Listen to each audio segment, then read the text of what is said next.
Hello Internet, AdoptedMike here. In this video I'm going to be doing a build in this DIY PC case.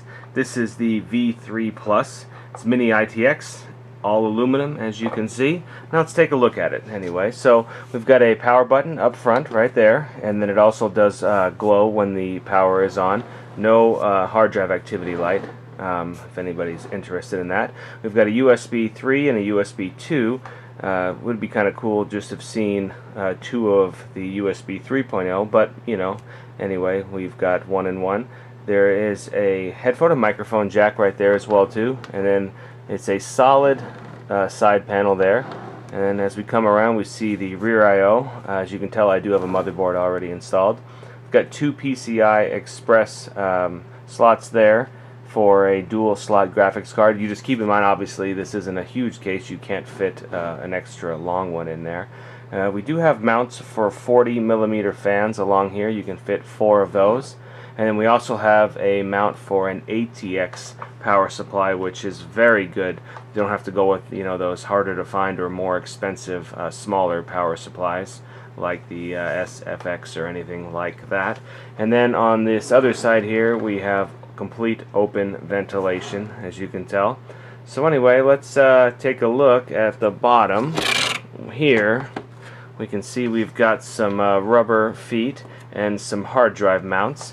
These can be configured to do two 2.5-inch drives or one 2.5 and one 3.5, depending on how you fit the rubber grommets in there. So there's some, not a whole lot, but you can get two 2.5s, or like I said, one 2.5, one 3.5, should you decide to do so. But this is a small case, so you know that's to be expected that it's not going to be able to mount, you know, 5 drives or something.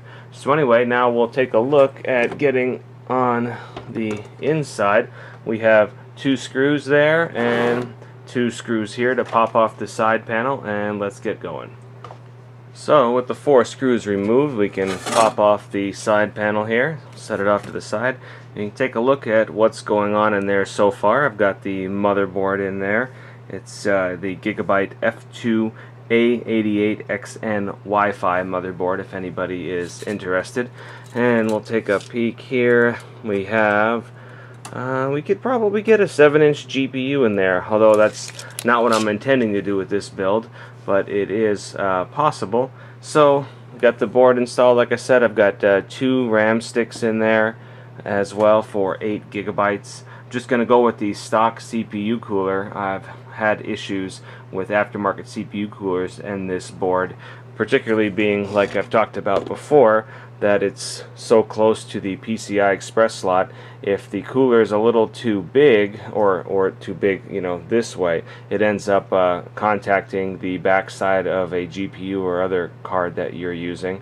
So we're just going to go with the stock cooler. Plus, anyway, we still have a height restriction here before the ATX power supply starts. So there's just not a lot of room for you know, CPU cooler. This probably isn't an ideal case for a really high performance build anyway. I'm just going with a dual core APU in there. It's the A4 4000, and yeah, like I said, anyway, there we go, and I'm going to go ahead and continue on with the build. So now I've installed the 2 SSDs on the bottom. They're 220 gigabytes, and I'm going to run them in a RAID 1 configuration. This is actually going to be a file server, so that's why I'm doing that. And now we're on to the power supply. The power supply that I'm going to be using is just this Seasonic 300 watt. It's an 80 plus bronze, non-modular, but it's definitely a hell of a lot more than this system will need. So basically it just gets installed in the case just like so, with the fan facing outside, and then so the power supply will draw its air through the side panel.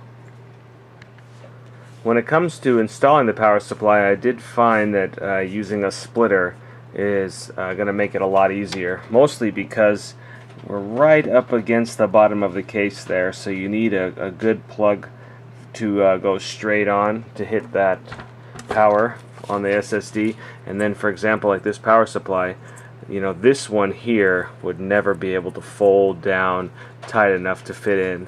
So basically I'm left with the one.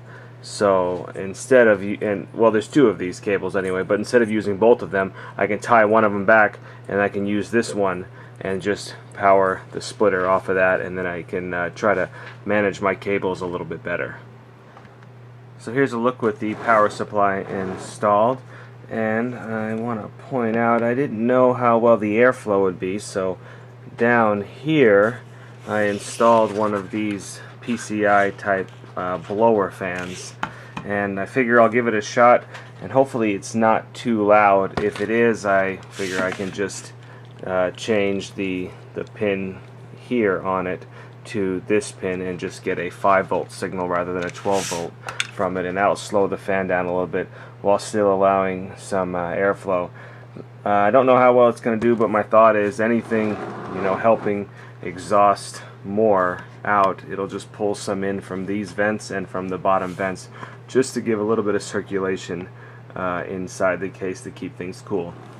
One thing I also learned too is there's no support for the back side of these brackets, so they do move a bit. There's no kind of catch back here, so that probably won't be an issue, especially if you install like something that locks into the PCI Express bracket.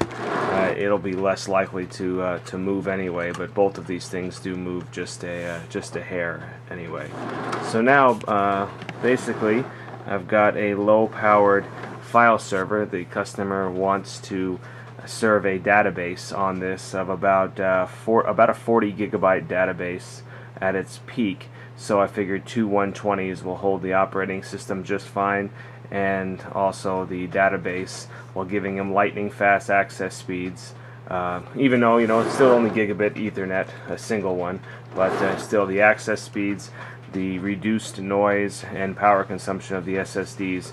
And I should mention these are Intel, these are DC series, so data center series SSDs, so they're already made for more writes, which is good, and then putting them in a RAID 1 configuration will just hopefully help longevity out a lot more, especially, you know, hosting a database isn't always the best thing on an SSD because they have the limited write cycles, but we'll see how this goes and how well it performs. And obviously he'll be backing up this database server anyway, so hopefully the data center series of Intel SSDs are going to perform well and last a long time. So there we go. That'll give you a good idea of what this case is capable of, or a couple of maybe a design option or some ideas. Hopefully it helps everybody out. If you like the video, give me a thumbs up. If you dislike the video, go ahead and give me the thumbs down. That's okay. And in the comments section below, tell me what you think about this case, or any ideas for any kind of builds that you may have. Especially if you have used this case, I would like to hear about what your thoughts are. And as always, thank you for watching.